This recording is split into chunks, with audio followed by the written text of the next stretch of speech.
ثلاث عربيات نعرفهم كويس في مصر وانا شخصيا بحبهم جدا. هافال اتش 6 الهايبرد واختها الاتش 7، ديبال اس او 5 الريف واختها الاس او 7، وبي واي دي سونج ال بس النظام دي ام اي. ليه الناس بتتلخبط بينهم؟ ببساطه عشان الثلاثه فيهم موتور بنزين وموتور كهرباء، بس كل واحده بتشغلهم بطريقه مختلفه تماما. وتعالوا افك لكم من اللغز ده. نبدا مع الهافال اتش اي في وخلينا نسميها المساعد الذكي. منظومه هايبرد متطوره، عندك بطاريه صغيره موجوده في الشنطه ورا 1.7 كيلو وات، بتغذي موتور كهرباء ومعاهم موتور بنزين 1500 سي سي تربو.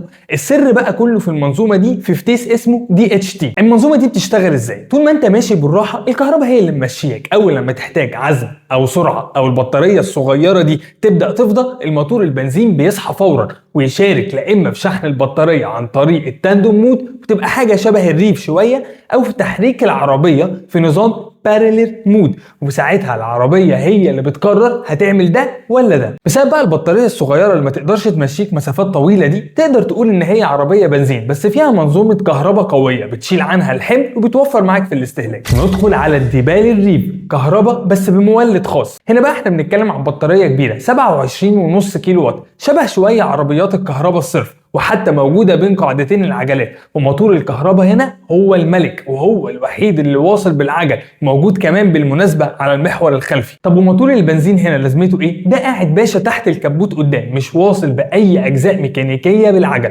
مجرد جنريتور متوصل بكابلات بيولد كهرباء يشحن بيها البطارية لما تفضى وانت مسافر. فنقدر ببساطة نقول ان دي عربية كهرباء صرف بس شايلة معاها محطة توليد عشان ما تقفش تشحن في الطريق. نيجي بقى للي عملت اللخبطة وخلينا نسميها الجوكر.